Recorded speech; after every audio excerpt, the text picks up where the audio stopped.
Dear students, पिछले lecture में मैंने आप लोगों से इंटरनल कंट्रोल के एक पार्ट इंटरनल चेक के बारे में बात की थी। आज मैं आप लोगों से अगले पॉइंट पे डिस्कशन करूँगा। तो आज जो पॉइंट्स मुझे डिस्कस करने हैं उसमें इंटरनल ऑडिट, आंतरिक अंकेक्षण की बात करूँगा। आंतरिक अंकेक्षण कराने के संबंध में कंपनीज एक्ट में क्या प्रोविजंस हैं उनको डिस्कस करना है, और आंतरिक अंकेक्षण के क्या उद्देश्य होते हैं, क्यों इसकी आवश्यकता होती है, उसके बारे में ब्रीफ में डिस्कशन करूंगा। तो आंतरिक अंकेक्षण इंटरनल ऑडिट में आप देख रहे हैं एक व्यावसायिक संस्था के लेखे और क्रियाओं का पुनर्निरीक्षण है। व्यावसायिक संस्था में लेखे और जो प्रोसीजर्स फॉलो किए जा रहे हैं उनका रिव्यू है, एक तरह से पुनर्निरीक्षण है, जो व्यवसाय में इस कार्य हेतु नियुक्त कार्मिकों द्वारा लगातार किया जाता है। इस कार्य के लिए परमानेंट स्टाफ होता है, इंटरनल ऑडिटर के अधीन काम करता है। जो भी प्रक्रियाएं और लेखे आपके होते हैं उनकी रेगुलरली वो जांच करते रहते हैं। और इस जांच का उद्देश्य क्या होता है? जांच का उद्देश्य ये होता है कि संपत्तियों के लेखे और उनकी सुरक्षा का उचित प्रबंध आपने किया है या नहीं किया है। कोई भी खर्चा होता है तो होने वाले खर्चे के लिए किसी उत्तरदायी व्यक्ति द्वारा उसको अधिकृत किया गया, अथॉराइज किया गया है या नहीं किया गया है, तथा व्यापार में होने वाले प्रत्येक व्यवहार के लिए जो निर्धारित प्रक्रिया है उसका पालन हुआ है या नहीं हुआ है। साथ ही जो हिसाब किताब है आपका, वो व्यवसाय का सही चित्र प्रस्तुत करता है या नहीं करता है। इन चीज़ों की जांच करने का जो दायित्व होता है वो आंतरिक अंकेक्षक का माना जाता है। आंतरिक अंकेक्षक एक तरह का रक्षात्मक होता है और इसकी तुलना सामान्यतः एक सिपाही से की जाती है कि अगर एक सिपाही कहीं पर नियुक्त है तो गड़बड़ी करने वाले व्यक्ति भयग्रस्त रहेंगे और जल्दी से नियम और कानूनों का उल्लंघन नहीं करेंगे। उसी तरह से जिस संस्था में इंटरनल ऑडिटर अपॉइंटेड है तो कर्मचारियों पर एक नैतिक दबाव रहता है कि वो अपना काम ईमानदारी से करें, निष्ठा से करें, गलती और गबन का प्रयास न करें। सिपाही और एक इंटरनल ऑडिटर में इससे ज़्यादा और समानता नहीं है। कारण उसका ये कि जो कांस्टेबल है वो तो सरकार द्वारा जो निर्धारित नियम कानून है उनका पालन करवाने के लिए ही उपस्थित होता है। वो अपने अनुभव के आधार पे ये नहीं आपको सजेस्ट करेगा कि कोई कानून उचित है या अनुचित है। लेकिन आंतरिक अंकेक्षक इसके विपरीत ये भी देखता है कि जो निर्धारित नियम हैं उनका पालन तो किया गया है या नहीं किया गया है। साथ ही ये भी देखेगा कि वो उचित और प्रभावशील भी हैं या प्रभावशाली हैं या नहीं हैं। अगर उसमें कोई सुधार की संभावना है तो वो उसके बारे में प्रबंधकों को राय भी दे सकता है। तो इस तरह से आंतरिक जो अंकेक्षण है उसका प्रमुख संबंध लेखा और आर्थिक मामलों से होता है। व्यापार के लेखा और आर्थिक मामलों की जांच करने का जो दायित्व है वो आंतरिक अंकेक्षक के पास होता है। आंतरिक अंकेक्षण का कार्य किन व्यक्तियों के द्वारा किया जाए तो भारतीय कंपनी विधान के तहत जिनका आंतरिक अंकेक्षण करवाना जरूरी है, कंपनियों को या उनकी शाखाओं को, उनमें एक योग्य अंकेक्षक से ही अंकेक्षण कार्य करवाया जाना चाहिए। वो एक चार्टर्ड अकाउंटेंट हो सकता है, कॉस्ट अकाउंटेंट हो सकता है, या बोर्ड द्वारा निश्चित कोई अन्य प्रोफेशनल व्यक्ति हो सकता है। तो इस तरह के जो व्यक्ति हैं वो संस्था के आंतरिक आर्थिक पहलुओं की जांच करते हैं और उस पर अपनी रिपोर्ट प्रस्तुत करते हैं। भारत में आंतरिक अंकेक्षण करवाने के संबंध में कंपनी अधिनियम के तहत कुछ प्रावधान किए गए हैं।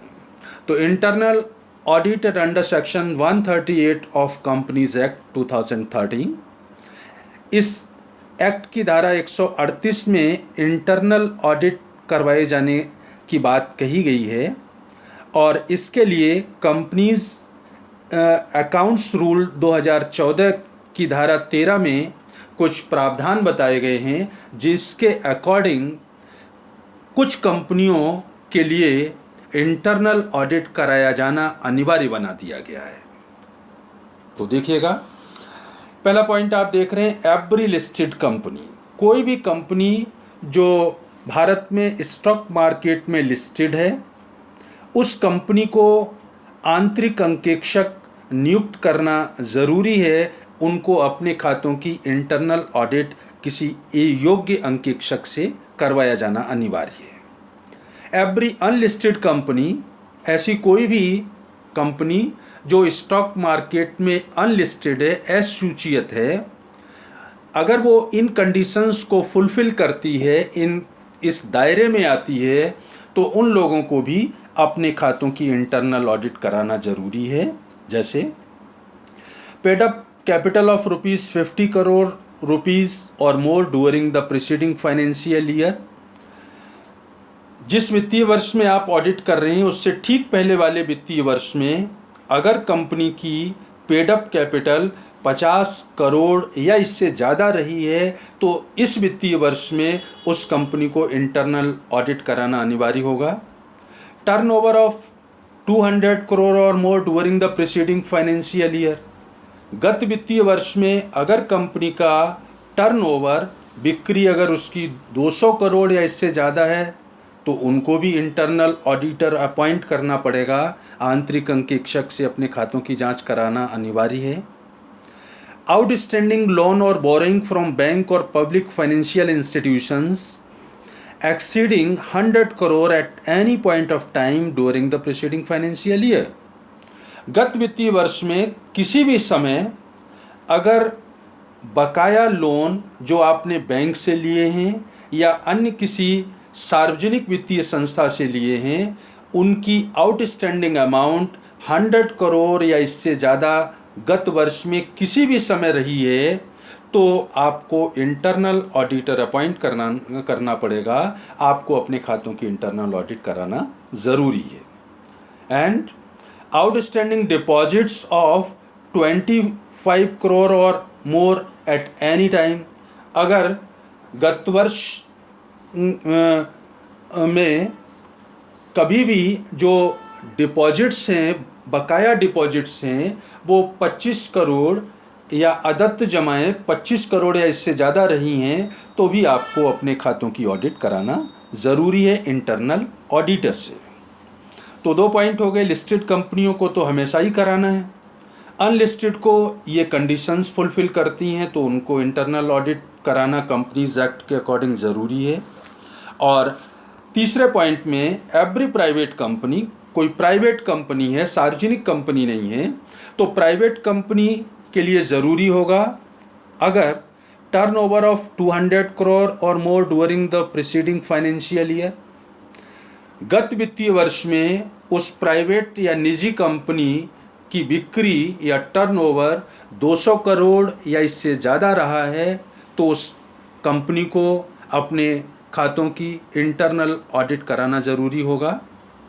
एंड आउटस्टैंडिंग लोन्स और borrowings from bank or public financial institutions exceeding 100 crore or more at any point of time during the preceding financial year, गत वित्तीय वर्ष में किसी भी समय बैंक और सार्वजनिक वित्तीय संस्थाओं से लिए गए लोन का बकाया धन या राशि 100 करोड़ या इससे ज़्यादा रही है, तो उस प्राइवेट कंपनी को भी अपने खातों की इंटरनल ऑडिट कराना ज़रूरी है। तो भारतीय कंपनी एक्ट 2013 का जो है, उसमें कंपनीज अकाउंट्स रूल 2014 के सेक्शन या नियम 13 के अकॉर्डिंग इन सिचुएशंस में एक कंपनी को अपने खातों की इंटरनल ऑडिटर से जांच कराना ज़रूरी होता है। जिनको ज़रूरी है ऑडिट कराना, तो किससे कराएं, उसकी क्या योग्यता हो, वो मैं आपको पहले बता चुका हूँ। योग्य अंकेक्षक से जांच कराना होता है। वो सीए, चार्टर्ड अकाउंटेंट हो सकता है, कॉस्ट अकाउंटेंट हो सकता है, या बोर्ड के द्वारा कोई निर्धारित किया हुआ व्यक्ति जो प्रोफेशनल एफिशिएंसी रखता हो। तो इस तरह से कुछ कंपनियों के लिए भारत में आंतरिक अंकेक्षण अनिवार्य बना दिया गया है। अब मैं बात करता हूँ आंतरिक अंकेक्षण के क्या उद्देश्य हैं, क्यों आपको आंतरिक अंकेक्षण की प्रक्रिया को अपनाना चाहिए। तो आप देख रहे हैं कि छल कपट को ढूंढना, अशुद्धियों को ढूंढना और रोकना, क्योंकि आप जानते हैं आंतरिक अंकेक्षण में अंकेक्षक का अपना स्टाफ होता है जो स्वतंत्र रूप से उसके अंडर में काम करता है। तो जब अंकेक्षक पूर्व में किए गए लेखे प्रक्रियाओं की जांच करेगा स्वतंत्र रूप से, तो गलती और गबन पहले तो होंगे नहीं, क्योंकि कर्मचारियों पर नैतिक दबाव रहेगा, और अगर होते हैं तो गलती, गबन, छल कपट और शुद्धियां उनको ढूंढने में आसानी होगी और जल्दी से पकड़ में आ जाएंगी, जिससे संस्था पर उनका कोई संचयी प्रभाव नहीं पड़ेगा।